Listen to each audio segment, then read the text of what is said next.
the thing on? Meet Aiden. No, they need to eat. No! We are filming a movie! I came to Aiden in need of academic assistance. Okay. Are you ready? I am ready. Okay. I needed to graduate. And to graduate, I need to pass TV production too. And to pass TV production too, I need a show idea, like yesterday. So I went to Aiden and I was like, I need to give the people what they want to see. And he looked at me and he said, I can give the people what they want to see. Plus, why you're going down to this dog show? It's a big reason, really. So,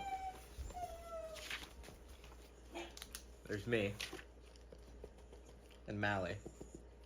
Mally needs 15 points to get his championship. He has 7.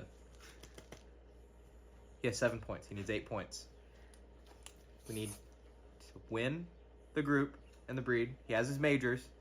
We just need 7 more points. That's all we need. And he's a champion.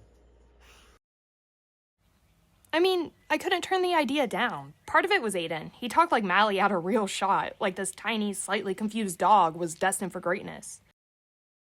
The skills needed for a dog show. You gotta be focused. You gotta be determination. It's about drive. It's about power. And hard work. But part of it was me. I already seen what this otherworldly lifestyle could do to a person. I watched my best friend Hadley get consumed by it. Like, one minute she's a normal human being, and the next she's talking about bitches and stacking things. Then she's making TikTok accounts for the dogs themselves. It's like she's an intern for a celebrity. At one point she said, "We don't choose the dog show life, it chooses us." And I'm still not convinced that she was joking. So when Aiden said he could turn Mally into a champ, I just kind of went with it, because if he could pull off the impossible with him, maybe I could pull off the impossible with my grade. And at that point, we were both long shots.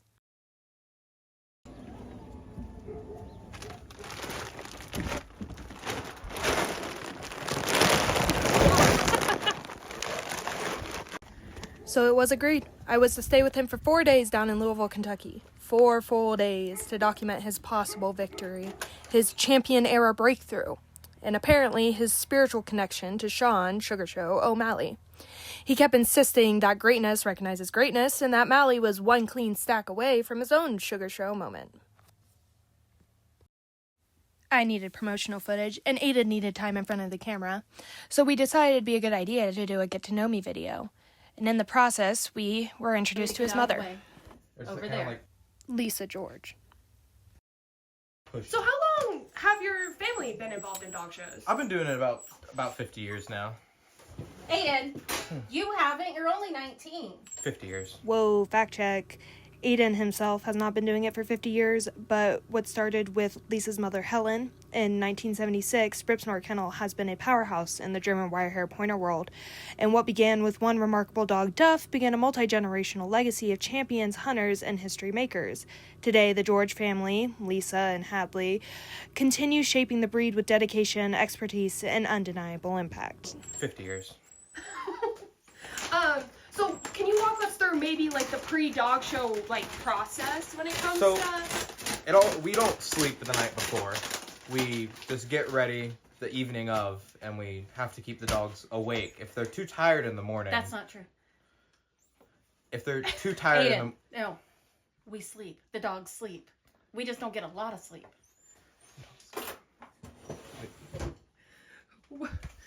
Can you tell us maybe the importance of the dog show? Get out of my way. Can you talk maybe the importance of the dog show you're going down to? So, it's the biggest dog show in the country. No. Continent. It's a really big show, but it's not the biggest show. Biggest in the state. Biggest show in the state. Okay. It competes with Westminster. It competes with Westminster. It's up there. I'd It argue has more. way more important. dogs entered than Westminster. I'd argue it's more. You're in my important. way again. Oh. No, I need in there. At the... So what's your relationship with the dog you're showing? I see myself as his godfather. Yeah. Really. More than anything. It's like, I need him, he needs me kind of thing. And your mom What role does she play when it comes to you guys going to dog shows? Really just drives me there. That's the majority of it. I feed your dog. I groom your dog. I take care of your dog's medical needs. I don't know if she could point out a dog in a field of sheep. You're in my way again. I'm going that way. Okay. No. So, I do the majority of it. She kind of helps You do very sometimes. little. I try and get her to do as much as she can, but it's not a lot, as you can. She just doesn't know what she's doing.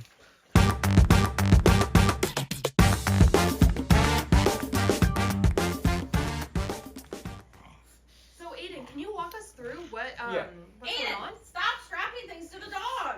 So, to get into the dog's mindset, you have to know what the dog's thinking, see what the dog's thinking. So I've got a camera mount Aiden, for the dog. That has nothing to do with dog shows. It's got everything to do with dog shows. I do not trust anyone in this friend group. On the surface, it looks like any other senior year. Bar games, late night, inside jokes. But what you don't see is who's already not speaking, who's secretly leaving after graduation, and who's about to break the group apart. 4 years of memories, and now everything is on the line. They've survived exams, breakups, all-nighters, and each other. But this year isn't just about graduating. It's about pressure, expectations, and figuring out what happens after the safety net disappears. In a house full of ambition, ego, and unfinished business, friendships will be tested. Relationships will shift, and not everyone will leave the same. Because in the end, not everyone graduates the same.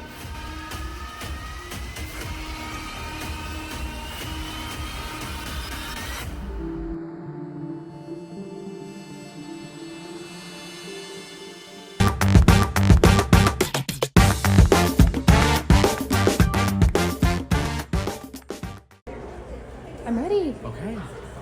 Dog shows are very clicky. You know, it's like I'm in there basically. They love me. One of the cool kids. And can't get enough of me. Very clicky though. I'm in there. A lot of people think dog shows are just 100% skill. You gotta train your dog. No. You gotta look the part. I bought a $1,500 trolley just to fit in.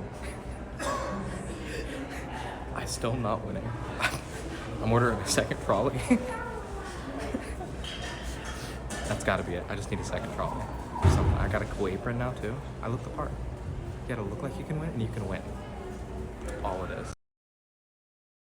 When we got there, we were greeted by Hadley. Yep, the same Hadley from earlier. The one who got completely swept up in the otherworldly dog show lifestyle before any of us even knew what classes we wanted to take our sophomore year.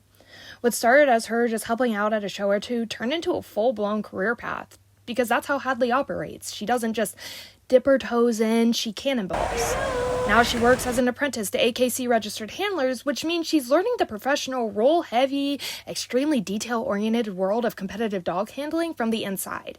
AKC registered handlers have to meet strict standards, faculty requirements, client care expectations, safety protocols, and a full code of conduct, and Hadley trains under them to learn how to meet those standards herself.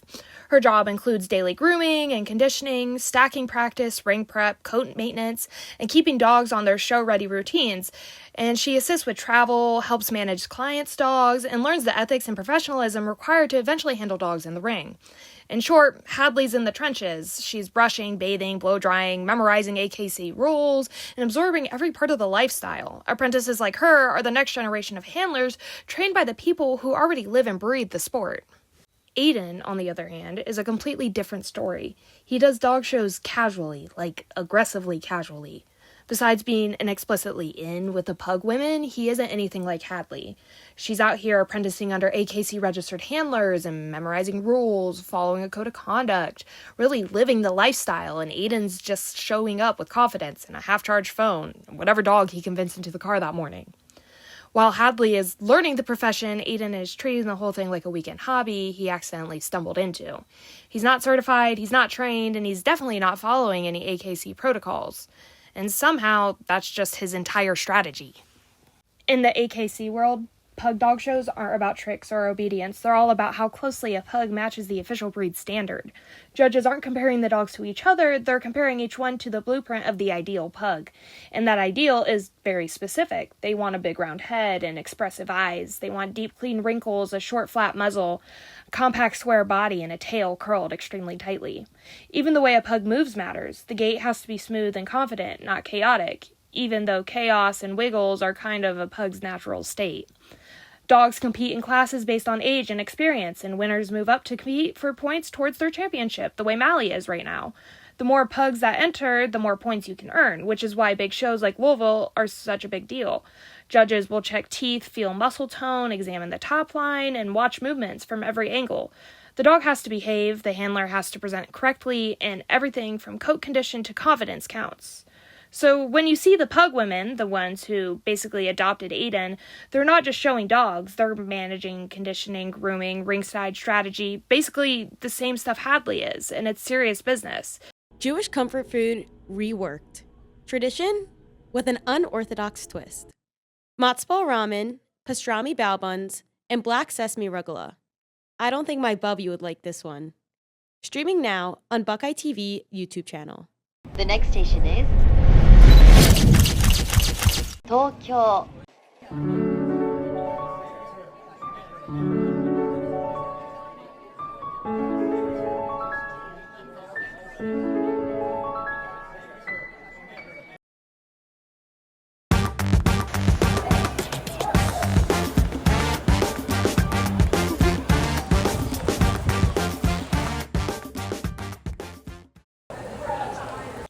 It's day 2 and Aiden still hasn't scored any points yet. Not a major, not a minor, not even a pity nod from the judge. But we're holding out hope, because if there's one thing Aiden has more than actual ring experience, it's confidence. He keeps saying points are just numbers, which is exactly what someone with 0 points would say. And the pug ladies are circling him like a support group and a hype squad rolled into one, telling him tomorrow is his day, even though they said that yesterday too. Mally, meanwhile, is blissfully unaware of the pressure and is just excited for the free treats. So we'll see. It's only day 2, and miracles can happen, especially in the pug ring. Give us a twirl. Into day 2, Mally scored 0 points again, but Aiden got a new wardrobe, and we got to watch dock diving, which Aiden insists is the future of canine athletics. Dock diving is exactly what it sounds like, dogs sprinting down a platform and launching themselves into a giant pool, and the judges measure how far they go. Halfway through the event, though, Aiden suddenly got, really serious, dramatically serious. He turned to me and said, we need to go, we have to save our energy and keep it right for the final 2 days. I'm not sure what energy he meant, but he said it with conviction, and then we left.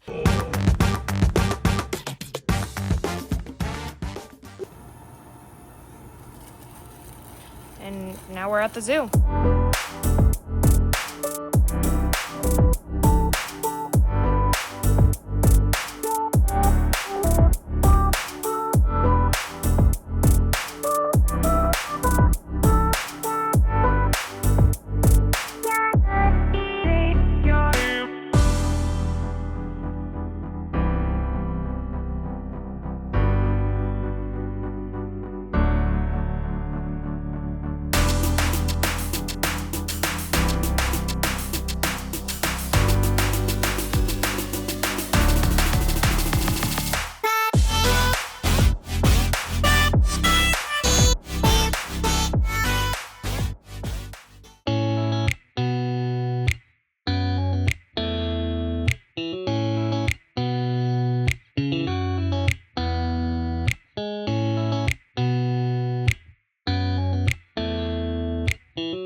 Day 3. One more day. Ain't done shit. No points. None. Not one. Not even with your reserve? No. None. Talk about your experience with Sarah. Oh, Sarah, Sarah Devilbus, the one who won Westminster Best of Breed with a black pug. At the 150th Westminster Kennel Club Dog Show, Sarah Devilbus made history as the first ever black pug to win Best of Breed and the first to place in the toy group. She was able to help me out today. She helped me trim Mally. She complimented his grooming. I took major props. One more day.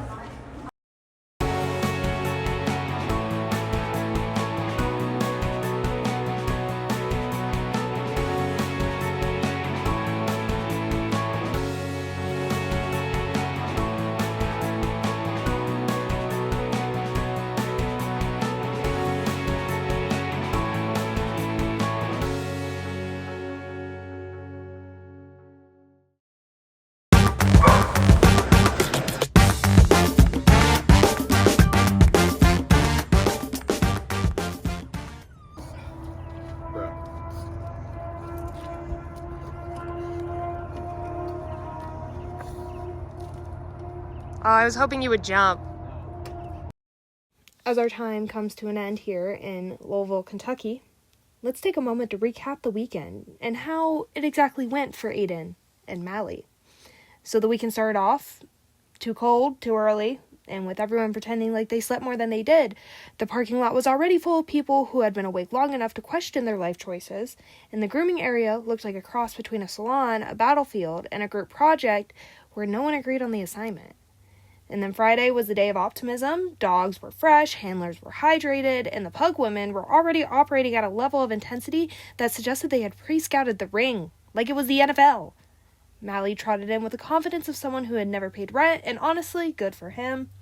Results were fine, not disastrous, not triumphant, just kind of that middle-of-the-road showing that keeps you humble and also slightly delusional.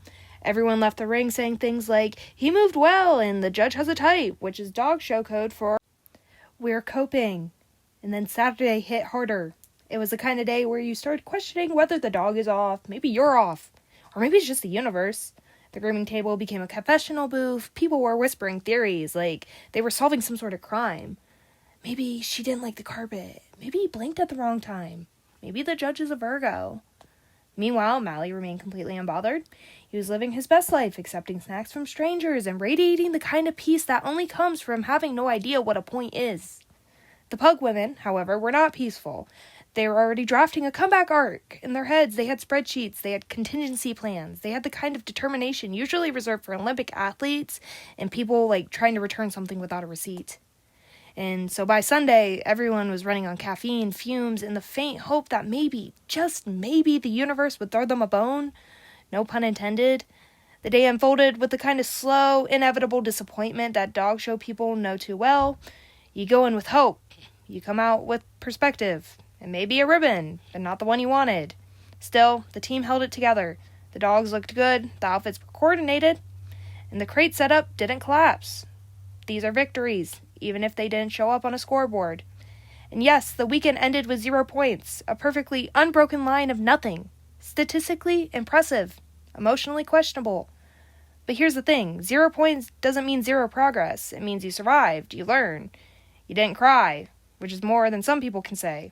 Mally, for his part, achieved a personal best in being adorable, which continues to be tragically unrecognized by the AKC. So, what did we gain? A lot, actually. Good runs, good laughs, some good gossip, a renewed appreciation for your bed, and the kind of camaraderie that only forms with a group of people collectively experience mild disappointment in a convention center. Because at the end of the day, the sport isn't just about points, it's about the people showing up, the dogs who try their best, and the shared delusion that next weekend will be different. And that's the story of the weekend. No points, no breakdowns, no regrets. And we'll be back, because hope springs eternal. And apparently so does our willingness to wake up at 4 a.m. for this.